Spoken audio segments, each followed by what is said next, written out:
Welcome to episode 407 of Hot Media with Bob Mann. Every week on this program, we talk about the hottest issues and hottest content in mass media. And since it is the baseball playoff season, I just can't avoid it. I've got to talk about it because, well, I've spent half of my money on it. Somebody sent me a text saying, did you have to take another mortgage out to see the Yankee playoff games? And, well, you really could be put in that situation. I am very happy to have back, and those of you seeing the video already see his face up on the screen, Gabe Honig, who is a television producer and showrunner, mainly working in sports media. He first came here on Hot Media because of the fact that he is the producer of The Captain, about the life of Derek Jeter and his career, his life in general, where he is right now. And that, of course, was on ESPN, and you can certainly see it archived, and I recommend it. Gabe, thank you for taking the time to come back here on Hot Media. Thanks for having me back. Let's first talk a little bit about the announcers on the game. We're not criticizing anybody, but what we are doing is asking about local announcers. All year long, and baseball is a long, long season. It's 162 games. You get to know your local announcers. They almost become like family, and then all of a sudden, you don't have them when it comes to the most important games of the year. Let's talk a little bit about the reasons why you're not getting your local announcers on these big October playoff games. Well, there's several reasons. We can talk about the actual business behind it, which is these guys have contracts with other networks. Local announcers have contracts with their regional networks, and sometimes those contracts don't allow them to go do anything else. That's one reason.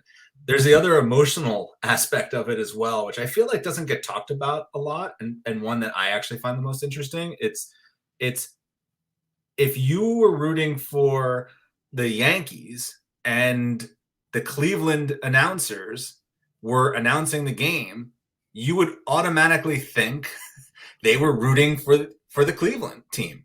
And it would annoy you, and you might not want to watch the broadcast, or you would complain, or it would turn you off. And it was interesting. The other day, I actually heard Michael Kay talk about this on a show. Michael Kay is the Yankee announcer for Yes, the Yes Network.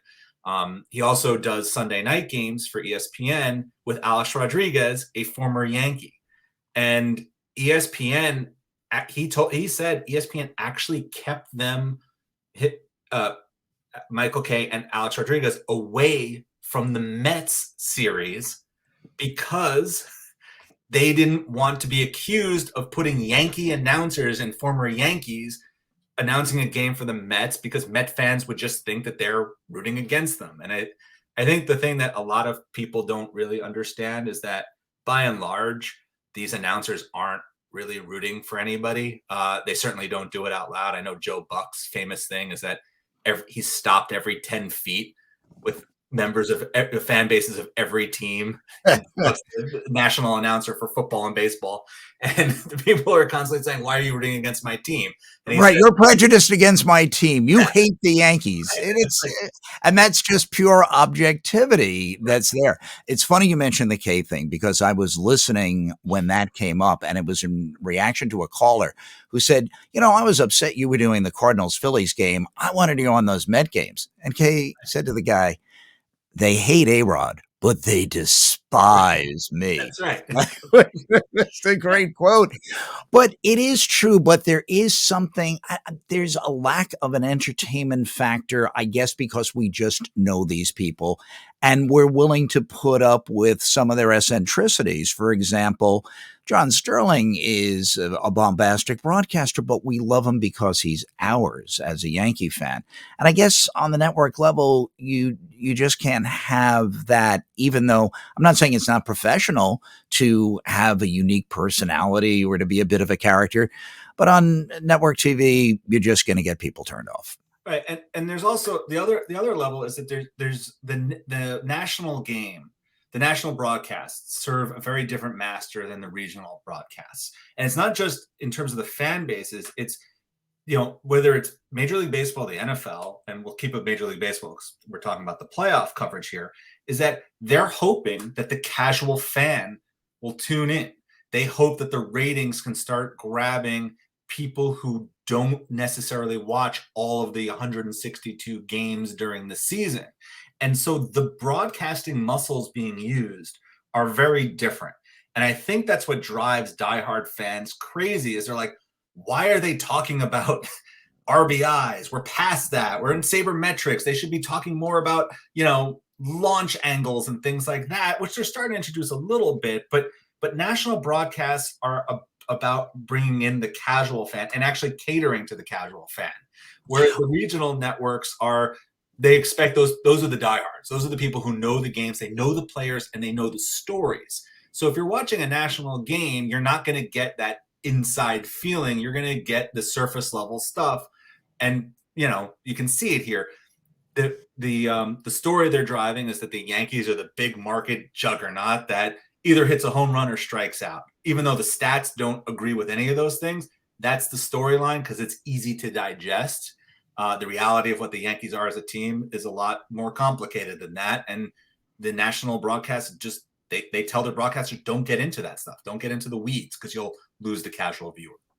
What amazes me about the casual viewer, though, is, and you and I are both Yankee fans, that they'll say, well, yeah, but the Yankees win the World Series every year. Well, you and I both know that they haven't even been in the World Series since 2009, which to a Yankee fan is like the 108 years of the Cubs. And it is an odd perception. Oh, well, the Yankees win every year anyway. It's good to see somebody take them down. No, the actual evil empire, as baseball fans like to call the most dominant team, is right now the Houston Astros. There's no doubt about that. And these are just the perceptions that are out there. But while you're talking about getting fans into the tent, I want to quote something that my college friend Malcolm Moran said on this podcast. He is a Fordham alum and a former sports writer for the New York Times, and right now a professor of sports journalism out at IUPUI. He said that baseball is killing itself with the next generation because all the World Series games not only are on at night, which I like because I used to have to sneak the transistor radio into elementary school and nuns would scream at me. But the thing that I really don't like is how late they start. And Malcolm's point is, how are you going to build a fan base out of people who are told, hey, you got to go to bed because you have school tomorrow? Yeah, I mean, I have a 12-year-old son who loves baseball, and he has not seen the end of a vast majority of playoff games that are played in his life. And it's not because dad's sending him to bed either. I'm like, you can stay up. All of a sudden, I remember in the run. But he can stay up, right? He can't stay up. He literally can't stay up, right? And I remember in 2019, it was the joke of like, he just would always fall asleep at the top of the sixth. It was, and like the Yankees won a couple times when I left him on the couch. And of course, all baseball fans are crazy superstitious. So like that became the thing. Or I'll leave him there and I won't move him. Go to sleep. They're behind by a run. You should send him to bed. I'm like, no, we can't. We have a lead. He's going to sleep on the couch in that position. But no, I mean, all kidding aside, it's terrible because the kids don't. I remember really when I fell in love with the game, the Yankees weren't good. And what made me feel romantic about baseball were those great Braves teams and the great Braves, Pirates, and LCS. When Cabrera walked it off in Game 7 with a 2-out hit, and Sid Bream slid in, it wasn't 11 o'clock yet. And I was 12 years old. I was my son's age now. And I was able to, it was after 10, but it wasn't insane that I was awake. And same thing with like Buckner when the ball went through his legs. And those are the moments that make you a fan of the sport. But I will go even further and say, like, it's very hard for my son to see the end of regular season games too, even when they started at 7:07 or 7:15. It's the pace of play. Those games are now they're always ending between 10:30 and 11 instead of between 9:30 and 10:15. I am so sick of the 4-hour game. Right. What do you think? And this is a media related question, although I'm willing to go far afield a lot on this podcast, but I think this would affect the quality of a television broadcast. And it's this: what is the effect, do you think, will be the effect of some of these things, such as the pitch clock, the limited throws for pickoffs to various bases, and all of the things that are being added next year in an effort to speed up the game? Will this make the game more exciting and more accessible? I think the shift, the banning of the shift will just the ball will be in play more. There'll be more hits, so I think it'll be more exciting. I'm curious if the more having more offense will actually make innings take longer and offset the pitch clock. But it's also interesting to me because the way I would look at it is we have 2 minutes for commercial breaks built in. If you made them a minute and you started putting more ads in during the game, the purist would be like, stop playing commercials during the game. Like on the TV side, like I get it. That's how we make our money. That's how I get paid is advertising dollars. I don't want to pimp it out where like between every pitch there's another 15-second spot. But if you can like condense the commercial breaks, then I think you'd be onto something because then you're tangibly saying that every game would be at least 10 minutes shorter. I don't think they're going to do that. I do think the changes will make the game go a little quicker and add more action, which will make people want to see it. But I think fundamentally, we will never get to a point again where a World Series or playoff game is starting regularly between 5 and 6 or even 7 p.m. on the East Coast. And I have a lot of friends on the West Coast. One of my best friends, we text every pitch of these playoff games, and he's on the West Coast. He moved to the West Coast a couple of years ago, and that's all he does is rub it into me at the end of the game. He's like, I'm gonna have a good. He's like, I'm gonna get on with my night now, and I'm like, it's fucking midnight. Sorry for my language. Hey, it's a podcast. What are you going to do? No FCC worries here.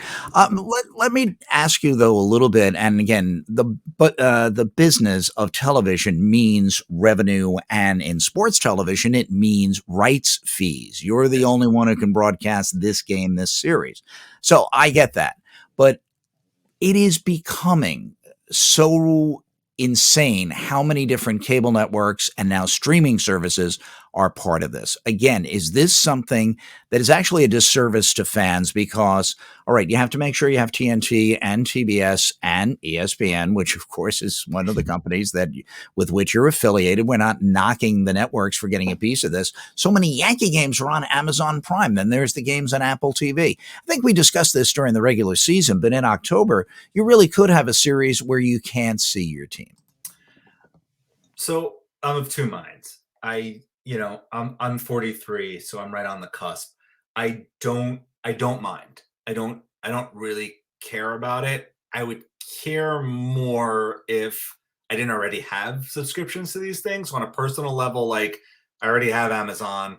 I will do the free trial of Peacock if it mattered, if there was a playoff game I really needed to see or whatever.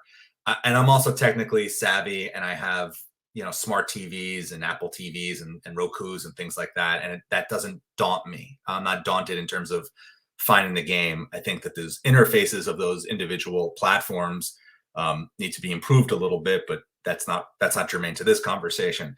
So, but I do understand. I understand people's frustration with it. Um, I At this point, I feel like the TBS and TNT or FS1, like we've been dealing with that for 10, 15 years, ever since the playoffs expanded in baseball and more than one network was carrying all the games. And yeah, I mean, I think my father, who's 73, it frustrates him, and I think he just gives up sometimes. Especially like I don't think he watched a single game on Amazon. But like to your other argument about growing the game, my son watched a couple games on his phone in his room instead of hanging out, you know, with me, and that's okay. Like he has access to it, so younger people are going to stumble upon it on down there. So like, I hear you. I hear that. I hear that argument. I I go the other way of the more that. it's who are they hiring to do the games? Who are the people that are actually producing the games? And, I think that some streamers are using people who have done it before, and I think that works great. Others are just trying to they're hiring people who've never done it or aren't used to doing it. And I think at the beginning we just have to forgive there's going to be some growing pains and you hope that they get better at it. Um, but to me that's always the issue. It's like you haven't done this at all and now you're broadcasting the most important games and you don't really, you don't have the reps. And that's, sport live TV is very similar to athletics because it's about muscle memory and reps and being used to the situation. It's a high pressure thing. Being in that truck, you have 30 cameras, and the director is literally picking the shots out and calling them out. If you're not used to doing that, you can tell on the broadcast pretty quickly. Well, I think people don't even realize about this particular aspect of production, Gabe. The directors like John J. Filippelli or Chet Forty back in the glory days of Monday Night Football actually don't see the games at all because they're in a truck. Explain how that all works, that there's, 12 or 14 monitors and you're not in that game. You're in the truck outside. How does that all work? I've only worked on one live sporting event in my life, but I've been in the truck a couple times. So, I'm not saying it from actually uh, doing it, or I have no expertise in actually doing it. But yes, there's a giant monitor that has every camera feed live, and the director is calling out the shots. So he's saying, "Ready, camera two," and that the cameraman hears him say that. So then camera two knows he's about to go on air. He's going to be live. So he has to make sure his shot is steady and all that. And the director says, "Take camera two." And then while the director's saying all those things, he's also looking. I don't know how they do it. I really don't. I'm in awe of these people because like they're speaking, looking, thinking all at the same time. It takes multitasking to the next level because and they have to actually know what's happening in the game and hear what the broadcasters are saying because the broadcasters will start good ones will actually be like sort of co-directors. They'll start talking about something or they'll see something and be like last night's game, for example, the broadcasters noticed Anthony Rizzo taking a step up in the box.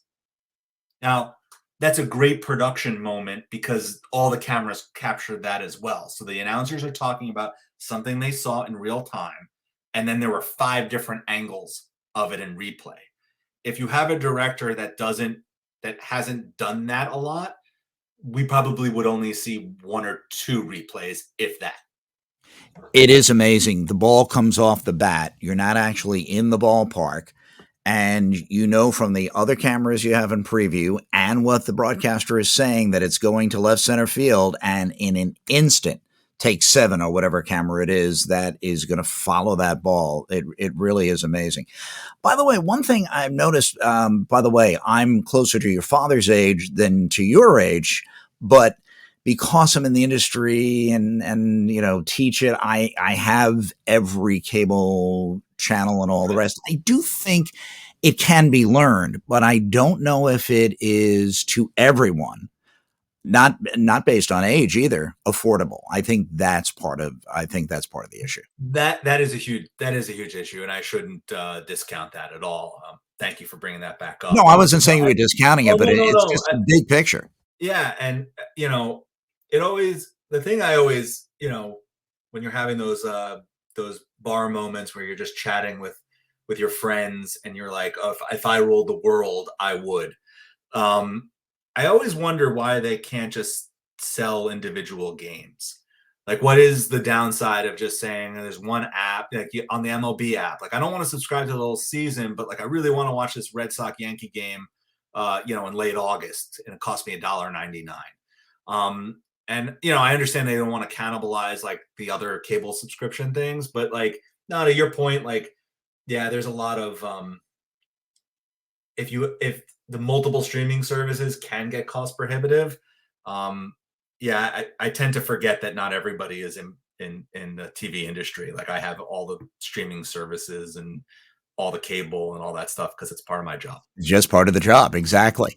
One thing I am happy about, though, is that the local radio can go all the way through the World Series. That didn't used to be the case. It actually was flipped. It Right. was a different scenario. I don't know if you used to do this, but like one of the things I'm lamenting, and I've been lamenting with some friends, is that I remember in the mid '90s when the Yankees started going on their runs, I would sync up.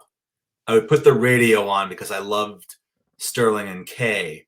Too much lag now. Now Just too. you can do it with like pausing and stuff, but like it might take you 2 innings to like get the right, yeah. And and then all of a sudden, if you have one glitch or one buffer, it throws it off again. But like, Yeah, if yeah, you're on an app, it's definitely delayed. But I remember, because I am really a fanatic, I didn't just have my regular tickets to Yankee Stadium in 2000. I bought tickets to go to Shea as well, but I was way out in left field in the upper deck. So I wasn't used to that. I brought binoculars and I had my radio. The Yankees were on WABC in those days. yep, And I'm looking at Sterling and Kay in the Shea Stadium booth. And what's coming out of their moving mouth was going into my headphones at the same time. I never have really been able to sync that up. Certainly, WFAN has on FM a slight lag, but even the AM, I don't know if they worry about FCC regulations yeah, or if there's a delay. But I missed those days and the ability to just put your own announcers from the radio on television. It is exactly. a shame. Yep. Well, listen, I thank you very much for this tremendous perspective on all of this. Now, let me just, by the way, just one other quick thing that happened on Kay's show. I don't know if you heard this, but people talk about home announcers being rooters and homers. Michael Kay, who is very good friends with Aaron Boone, they mixed it up a little bit yesterday. I don't know if you heard that interview, I but didn't. Kay was asking some tough questions, and Boone was like, "You're unbelievable." And he goes, "That's not a compliment." He goes, "No." So look, I didn't hear that, but Right. what has surprised me is how the Yes Network does the pre and the post game. They had their post game shows after the Yankees wrap up on TBS. You go over to Yes, and they do an hour broadcast. They were going after Boone players, whatever. They were doing it a lot, and I think one of the things that people always thought was like, oh, Yes is a mouthpiece for the executives. In us doing research on the captain, and I'm not talking out of school, this has been published in other places and other articles. Like, it's not, at times, it's not a myth. I have no idea what's going on behind the scenes right now, but we know we were told by Joe Torre and Kim Jones, like there were definitely times where the executives told the reporter to make sure they asked certain questions. And while it's not like, there's not a direct, like George Steinbrenner is telling the reporter to ask the question, it seemed pretty likely that it was coming from management. And I think that is a way to sort of see which way the wind is Mhm. blowing. And as Yankee fans, don't read anything into an interview or two, because it also could just be like, just make the guy more uncomfortable, give him more urgency. Who knows? But I think that it is worth paying attention to those relationships, and when there are moments of questioning that goes a little harder than usual. Yeah, I mean, and look, between we're both Yankee fans. I think at times it's been deserved. Yeah. Oh, yeah. Well, you do. Yeah. Believe me, every time I pay that invoice, I have a lot of questions when that happens. That's where it really, really comes into play. Back in now, we're recording. I'm telling the exact date that we're recording. I hope to publish today on time. But today is October 21st. They're down 2-0. You said you didn't expect them to go too far in October, and they're looking at here. But are you surprised that they've made it this far, considering some of the gaps in the team? No, I'm not, because of I think that they got a favorable draw in the first round. The Guardians. I understand it went 5 games, but if you watched every inning of those games, the Yankees controlled pretty much the majority of all 5 games. they were the more talented team than the Guardians, and that's not knocking the Guardians. Guardians are an No, upcoming young team. youngest team in MLB. And the first two games in Houston went pretty much the way I thought they would. And the way I look at it is this: the Yankees lost to Houston's 1 and 2 starters. The Yankees' top two starters haven't pitched yet. The Yankees were able to win 2 straight must-win games against the Guardians. There's no reason to think that they can't do that against Houston. It's going to be harder. Houston's probably a better team top to bottom, as much as that pains me to say that. So, if this game is tied at 2 going into game 5, then I think the Yankees have Houston right where they want them and have to be happy about that. But yeah, I'm not expecting a World Series game in Yankee Stadium this year, unfortunately. Yeah, and I already have my plans made. I already prepaid the parking, so I really need to get Are you help. getting to one of the LCS games? Yes. I'm going Sunday and Monday. Both days are predicted rain. We'll see what happens with that. I was at that long wait with my wife on Monday night, but it paid off on Tuesday. I'm glad I've got a flexible schedule. I can tell you that, because a lot of remote classes in the meantime. So we'll see how it goes. Gabe, thank you very much for taking the time. I really appreciate your expertise, your knowledge, and your willingness to come here on the program. Thanks so much for having me, Bob. Hope to talk to you soon.